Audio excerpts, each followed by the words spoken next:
Hey guys, welcome back. BDCKR here. We're back with our weekly Q&A videos. This is season 11, episode 12, the season of the Lost Characters. Is that Lost Challenge Characters? Lost Challenge Characters, okay. Right. So this is both video and podcast. You can check out the links in the description if you're on YouTube to get this on a bunch of different podcasting platforms, which is a great way to watch it. But with this season especially, I guess you've been putting some extra effort into the visuals. So what will people be looking at today if they're watching? Killer Frost Regime. Cool. So her passive is Polar Vortex, which is Killer Frost surrounds her opponents in bitter cold, reducing all healing effects by 90%, and upon special activation, opponents' power generation and speed are reduced by 50%. She's got 700 attack, 1,250 health as her base stats. Right. So it invites the comparison. There's only 2 Killer Frost skins, so it is very tempting to compare them directly. And I gotta tell you, she does not hold up very well against the other Killer Frost. Yeah. So the other Killer Frost has higher stats, 850 instead of 700. Now, combined, they're significantly higher, but she's got slightly lower health, 1200. It's still decent for the amount of total stat that she's got. Yeah. But much better to be 850 and 1200 than 700 and 1250. Killer Frost Prime, the other Killer Frost, has a 2-hit combo ender. And I believe has a 4-hit swipe combo. So both are better than Killer Frost Regime. Mm-hmm. And then you have to look at the passive. This passive, Polar Vortex, they're basically sort of the flip side of each other, right? So Regime Killer Frost or Killer Frost Regime reduces healing effects. Killer Frost Prime reduces power generation. Yeah. And sure, Killer Frost Regime reduces power generation when she does her special one. But, come on. I mean, power generation is... Everybody has power generation, right? A constant power generation debuff is much more useful because everybody generates power. Only a small number of opponents will be healing. Mm-hmm. And on top of that, not everything counts as healing. So things that we would have thought intuitively are healing, like Lextra Gauntlet's regeneration, 4th Orb gear set, that's regeneration, it's not healing. They don't count. It has no effect on them. Speed reduction, super useful on this team. Both the Killer Frost will do it. It stops. What's interesting is when you do it, where I really notice a difference is that when I do the special 1 or special 2, I mean, if I'm looking to shatter some gears, mm-hmm. that slowdown is enough that I don't have to worry about the opponent countering immediately with their own special before I can tag out, which happens sometimes. Never happens when you've got the slowdown effect from Killer Frost. So I think the biggest problem with Killer Frost Regime is that her stats are low enough that she needs breakthrough or augmentations if you want her to be competitive and useful. Mm-hmm. And the question then becomes, all right, so do you really want to commit to the time for breakthrough or spend the time that you've used up to get valuable augmentations? Yeah. The one good thing is that damage augmentations are relatively less valuable than sort of crit chance and crit damage ones. Yeah. But also, if you're augmenting, damage is usually the one that you go for. So it's still maybe like the 3rd most valuable augmentation resource out of 4. Yeah. 5. If you count XP. That's true. I don't count XP, but Right. I should. Right. So her special 2 has 3 hits. It can knock out more than one opponent in theory. But you're looking at her, she's Elite 7, level 50. And in theory, she can knock out more than one opponent, but her damage is low enough that often she won't even knock out the opponent that's in front of her. Yeah. The healing debuff works even when she's not active in the fight, just like Killer Frost Prime's power generation debuff works when she is not active in the fight. What else? I think that's really it. The way this team is set up. So right now, again, we've got the usual Rebirth Raven, Hawkgirl as the support characters, and to like sort of support plus. They do more than just support. Mm-hmm. Rebirth Raven is great. And so our most common strategy is to hit the opponent with a special from our special specialists who we slot in with these other two characters all the time. And you can see that we always can tag in Raven before they spend their power if we've done a freeze, or not a freeze. It's technically not a freeze because it doesn't count for Necron. It just slows them down. They're not frozen. Yeah. They're just slowed. Mm-hmm. What would you call that? I just would say slowed, yeah. They're cold, though. But there's something... I'm not sure Chilled? Chilled. I guess that... Yeah, see, I was looking for something that would fit with her sort of theme, her cold theme. Mm-hmm. Yeah. So, not a great character. I mean, there's no great loss. She's been available in the Icebreaker... Is it the Icebreaker pack? No, which is the one that has the two Killer Frosts and somebody else? I do not pay nearly enough attention to pack names. I said pension. Attention to pack names to answer that question. Yeah, so not the greatest. And you'll see in the description of this video the list of all the challenge characters, the lost challenge characters that we've done so far this season. Mm-hmm. Now, before we get into our first question, there's one thing that I wanted to talk about with you, which is that we sometimes talk about events. We are just a little over 1 week away from the Eclipse. Yes. Which is cool. That is cool. So I know for a lot of people, they are not going to be able to reach a totality for the Eclipse, which is the area where there's full coverage. They're going to be in sort of the band around it where it's still an eclipse, but it's not as cool of an eclipse. Well, it's definitely different. I was reading that, so where we are in the Toronto area, it's going to be like 99.9% totality. Mm-hmm. And apparently that 0.1% makes a big difference. Is huge because the sun is so bright that you don't get to, it's bright enough that it obscures the corona. Yeah. And if but you and me are both hitting totality separate. Right. So I guess there's no chance that we're going to be doxing ourselves because I'm going to be in the Niagara Falls area and there's apparently there's going to be like millions of people there. Yeah. Because it's going to be attractive. Yeah. Because it's already got its own sort of built-in tourist attraction. Yeah, for sure. Yeah. There's double reasons to go. So I'm going to share something. And normally I hope that people sort of take this to heart and we say it a decent amount, which is like, don't take us as primary sources, right?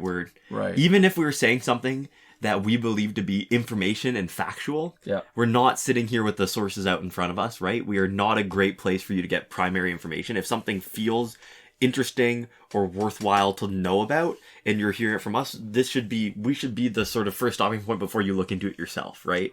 And that's for basically anybody, right?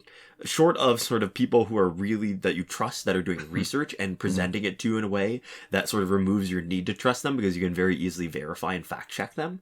Everybody you should be treating that way, but especially for this thing that I'm about to tell you, because this is sort of something that concerns your health and safety, so you should always be triple checking. But if you're in the totality, during the full totality, when it's fully covered, you are apparently able to, and in fact should, take off your Eclipse glasses or whatever. Oh, because you won't be able to see anything. Using for visual protection, yeah. So you actually need to. So it's just during the totality. So it's not, it's only during this type of eclipse, the solar eclipse, and it's only within that narrow band of space and band of time. Right. But this is something where if you are going to be in that position, it is good to know in advance because otherwise you're not going to see anything. Right. So you actually, to get the best views, it is recommended that you remove your Eclipse glasses. Right. And that is one of those things that if you don't trust us, that's a very scary thing to, or if you trust us sort of implicitly and you don't do your own research, so, it's a very scary thing because you could damage your eyesight permanently if we're wrong. But it's one of those things where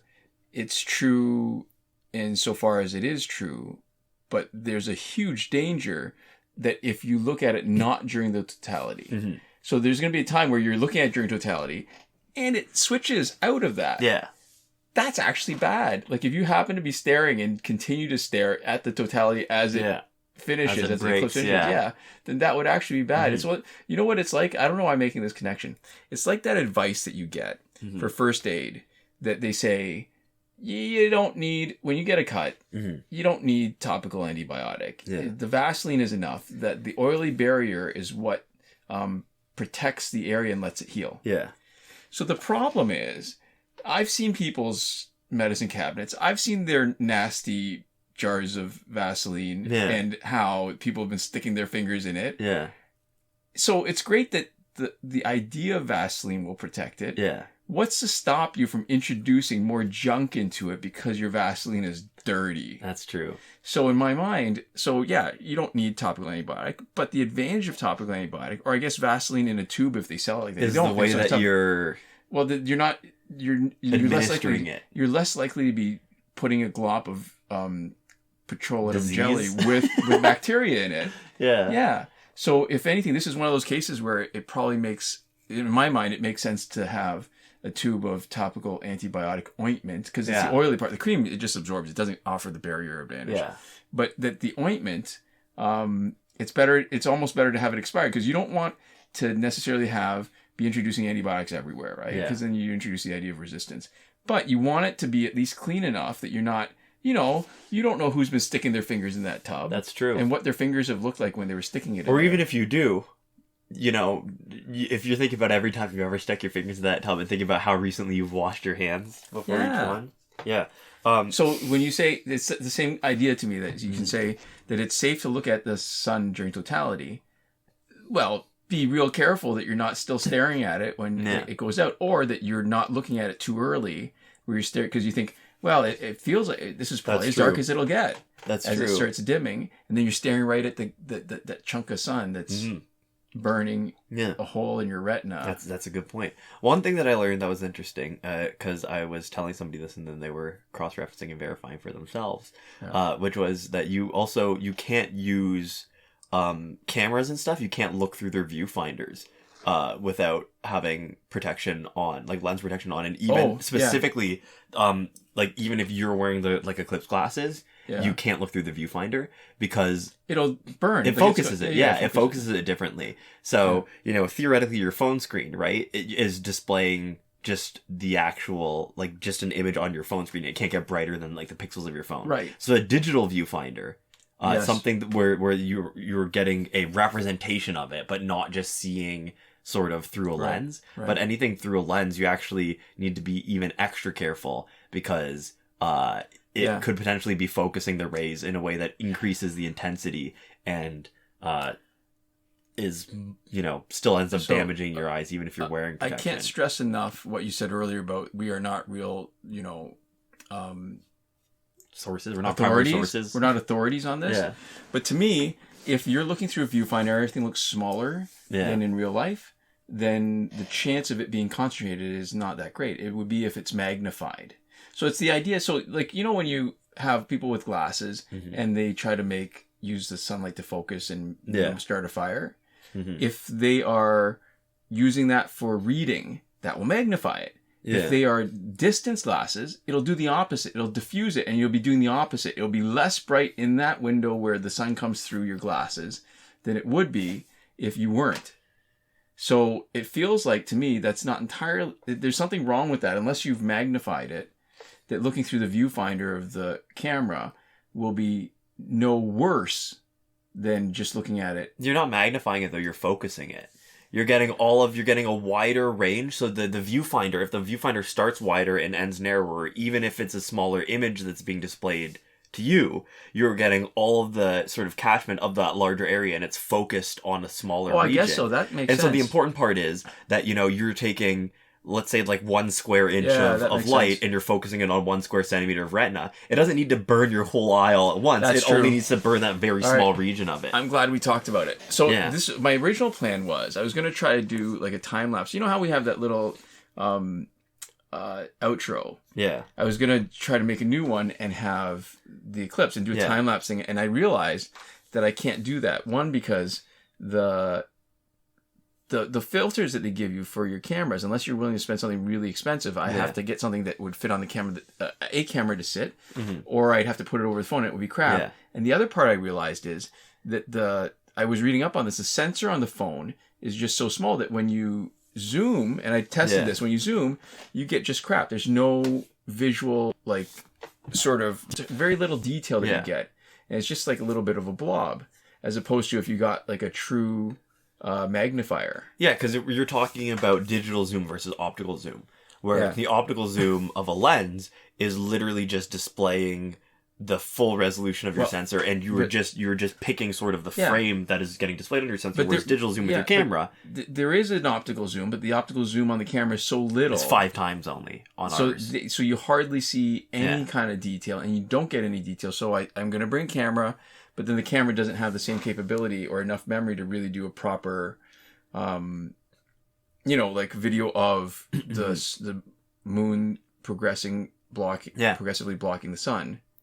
So I'm just going to be taking some pictures. Yeah, it's interesting. I mean, one of the interesting things about the way that phone cameras work, right, is that the reason why we have those sort of camera arrays on your phone, where you look at the back and there's like 3 cameras on the iPhone, or sometimes even 4, I think. And, our phones have 3 cameras on the back of them. Do they? They do. They've got a telephoto, wide angle, which is 0.5. They've got a regular one, and because we each have the Pixel 7 Pro, they've got a 5 times telephoto. Right. So the interesting thing is when you go into your camera apps, you can actually see the default sort of zoom distances often correspond to the actual lenses that you have in your camera. Right. And so those are the ones that are optical zoom. That's like a physical process happening. And what's funny is that, oftentimes they will look ever so slightly different, and there will be a tiny bit of lag. So depending on what your phone is, and especially for a lot of Android phones, one of the things that Apple does really good is getting the coloring across the different lenses very similar, and also in software doing the transition between each one very subtly. But for almost every other camera, and even a bit with Apple, if you really have an eye for it, you can actually see the physical place that the camera is coming from. The perspective shift ever so slightly when you change your zooms, and it goes from one lens to another. And sometimes you can see the color shift, and then sometimes there's like a visible kind of like stutter time, right, where you're swapping from one to another, and they're trying to make it look smooth. But one of the things that's interesting is you've got your sensors, and then you've got your sort of cameras, lenses. And what happens now with most like sort of top of the line nice phone cameras is your sensor is a lot larger than the picture that you're taking. So the highest resolution they will let you take a picture at is oftentimes lower than the resolution of your sensor. And they don't need you to take up a massive amount of storage space with every picture you're taking. So for most of the time, people want the best sort of balance. They don't just want the best picture. They want a picture that looks nice, but also doesn't take up too much space on your phone. Right. And practically it's the same reason why, even though there's 4K video on a lot of phones, by default, it's off on a lot of phones because it takes like 4 times as much space per second as like the 1080p video. And for most purposes, you don't need it. The other place where I think this kind of occurs to me that there's a maximum capacity for something. Yeah. And for functional purposes, they'd be better off not doing it. Batteries. Yeah. So they have a maximum capacity. I think most electronic makers will push the limits of what it is and give you access to the 100% because they want you to think, wow, this is great. I get all this capacity. But if they were to limit it, then you would maybe not be as impressed by the original capacity, but boy, would you be impressed battery health long term would be better. Yeah, because it's the top like 15 and bottom 15 where most of the battery degradation happens when you're working from I don't know if it's 15, but whatever. There's a narrow bar at the top and bottom where when you're using it at full charge or when you're using it at almost no charge and draining it all the way to zero, that you end up degrading your battery the most. So it is interesting to me because I think really I hate Elon Musk for a lot of different reasons. Yeah. But the Teslas are really interesting because I remember reading something when there was there an emergency or something? Some emergency, and remotely they increased the capacity of the cars. Yeah, they gave access to the full range of the battery. Right, so that tells me by design they actually limit the capacity being used. Yeah. And that's good for the battery health. Yeah. I thought that was pretty cool. Yeah, so the sort of overarching point about how phone cameras work is that you end up getting, what they're essentially doing is they're cropping the full size of the sensor and they're giving you a fraction of it. And the one advantage of that is it lets them have, so optical zoom, right? You don't lose any quality, right? Mm-hmm. Because you're physically, again, you're so then the digital zoom is better. Yeah. Right. Digital zoom, you always have to lose quality. And so the ways that you can fix that are, in software, you can do post-processing, you can sharpen in post, and most cameras are doing that to different extents. You can't really not have that now for phone cameras. The question is, whose eye, right? Which set of engineers? Is it Apple's engineers? Is it Google's engineers? Is it Samsung's engineers that you like their sort of creative vision for the most, right? Because they all have different sort of sense of what they want to do with colors and all these other stuff. So you get sort of pictures that have different character from each other. That is noticeable, and you'll prefer one or the other. You know, it's not. I guess I think the point is that it's not objectively better. They're all post-processed. It's what your preference is for their sort of their style of improving the appearance. Yeah. Their taste. Yeah. But so, yeah, by having a larger sensor and by like cropping it in post, what that lets you do is that, to a certain point, once you start doing your digital zoom, there's a certain amount you can zoom in where all it does is zoom out on your sensor, starts using the whole sensor and just downscales it afterwards. Right. And so you get a little bit of digital zoom that is entirely, or not necessarily entirely, I shouldn't say that because but it doesn't degrade the same way but it doesn't degrade the picture quality. Old digital zoom used to. And then as you keep doing more digital zoom, that's when you start to really lean on sort of your software and everything else, because you're essentially, it's the equivalent of you taking a picture on your phone and then pinching and zooming into the picture afterwards. And we all know how quickly that sort of dissolves into like a blurry, pixely mess. But they didn't know that in old movies. Yeah. Right? So where do you ever watch those movies where they say, let's zoom in on that, and let's focus it, and let's enhance it, and then all of a sudden like a picture would appear out of like 4 pixels of somebody's face and all the details. So it's one of those funny things where but if it was shot on film for some reason, if for some reason there was some CCTV footage that was being shot live on film on like 33mm, then you could zoom in quite a bit. Anyways, we're not answering a lot of questions this week. We need an answer. Yeah, we're 22 minutes in almost, but that's our tech talk for the week. Our first comment comes from K31 Wiz and Key Wiz, yes. And they say, I'm pretty sure Harley's attack is not a tag-in for Tantu Tono's bar of power, as I used her without Tantu, and she still gets her bar of power after that attack. It seems like the game counts her tag-in attack like her own basic damage hits. That's the third time of me hearing that from you, and I thought you would notice Harley gets power even with no gear if the attack happens. Totally fair criticism. This it dovetails nicely with their point to say that we are not the ultimate authority on anything. Sometimes we're wrong. Even with Injustice. Yeah. And I think part of it is intuitively... it seems like that was the case, and it may not be true. I think that's actually one of the ways we'd have to check it would be to play with her more often and leave her off screen. And also we'd have to be checking the gear for everybody that we're facing instead of just checking the gear on the first slot opponent's team.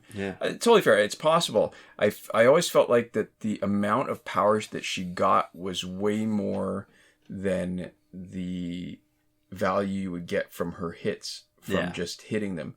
And it totally makes sense because she does have a bunch of hits. If she had some power generating gear, that would be enough potentially to give her how many. It feels like there's probably a handful of hits. In my mind, I'm picturing the animation. It would be 5 or 6 hits. Are 5 or 6 hits normally enough to generate a bar of power? Oh man, I don't know. Maybe that's not. One of those things where it's kind of more of an embodied experience where you feel it when you're playing, and you have a much better sense of it. But like breaking it down afterwards, the math of it is not intuitive to me. Yeah. All right. So let's say 2 swipe combos plus a third hit is usually enough to or not a third hit, like another hit of the start of a third combo is often enough to generate a bar of power, I think. Yeah. So the combo would have to be is what 1, 2, 3, 1, 2, 3, and a 7th hit. Then that should. I mean, I'm making this up. I should have probably thought it through before or tested it. But so if her tag in passive is like 8 hits, that's within the. I feel like it's somewhere around the range of 6 to 8 hits. Yeah. Then potentially that would make sense if she gets credit for all the hits. But it always felt like she was getting basically bar power every time she tagged in with her passive. So yeah, definitely worth testing.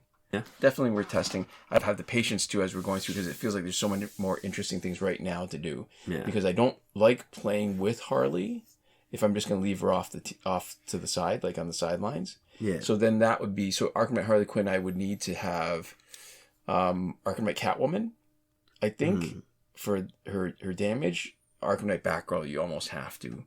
But then we'd lose out on Hawkgirl, and then you'd be getting not as much value for... Oh, and the other problem is then if you're leaving her off the screen, she's going to be generating power slowly, and because you can't see her power bar, you don't know how much she would have been generating anyways. That's true. It's tough. What you would have to do is have her swapped out for a certain amount of time, not trigger that effect, and then have her swapped out for the same amount of time and trigger that effect. Yeah. I guess one way you just have her like block, or have your character block consistently as the control, right? That's true, because if it is triggered like basics and you block, then she shouldn't get credit for it. Yeah. But she does, though. Yeah. Oh, actually, no. But that's not true. So when you do basic attacks and they block, you still get credit for the power generation. Yeah. Well, we could test it anyways. Yeah. So just interesting point. Maybe.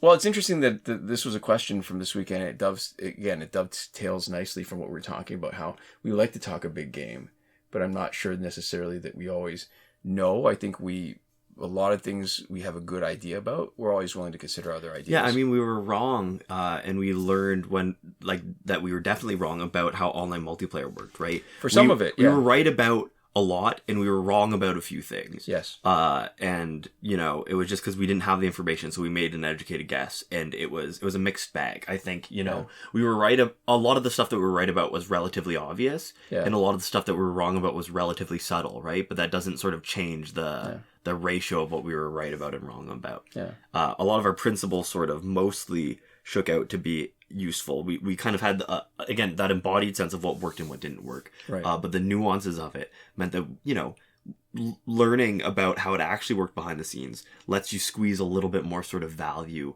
out of the teams that you're putting in the matchups that you're facing. And speaking of not being authorities, let's jump into another question where people are expecting us to know something, and we're going to make up something that we are going to believe is as true because of our lived experience, but we're also open to the idea that we're not going to be right about this. So Captain Hayes 1374 says, "Hey BDCKR, you guys have previously stated that characters that cannot KO until the last hit of Special 2 don't make for great special specialists, but I was wondering if you're aware that damage over times, or bleed at least, can allow these characters to KO with earlier hits of their Special 2. I bring this up because I think Batman, Ninja, Nightwing, and Lord Joker have a lot to gain from this as special specialist, and the Batman who laughs as a support. Nightwing has easy access to a re-triggering bleed if paired with Batman, Ninja, Catwoman, and or Batman with Ra's al Ghul Scimitar in Quake Engine. Nightwing's Special 2 is ranged, has good damage distribution, and the last hit timing allows it to hit an opponent tagging in. Lord Joker is similar, but his Special 2 is not ranged. However, I can see a use case for him because there may be some strength in a team of Lord Joker, the Batman who laughs, and animated Harley Quinn.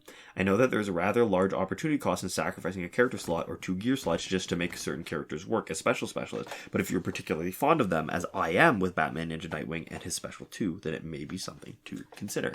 Yeah, so I'd love to see footage of this, because the only times that I've seen where I thought mistakenly that one of these guys who could only knock out on the last hit was knocking them out earlier, it wasn't from their special, and it wasn't from damage over time. It would be from something like if somebody had Enchantress and had launched some skulls, or it was Master's Death Cart, where you can, if they're still falling while you're in the middle of your Special 2, like a really big hit of the middle that normally doesn't knock them out, so it brings them down to like 1 health, and then one of the pitter patter things from Master's Death Cart knocks them out, then it does, and it looks, wow, we were able to do it. Yeah, and I think that speaks to sort of, I guess I'm not 100% sure what they mean. I'm assuming they mean if they're already experiencing damage over time, that like the combination of the damage over time and the special damage can make them go to 0 health instead of 1.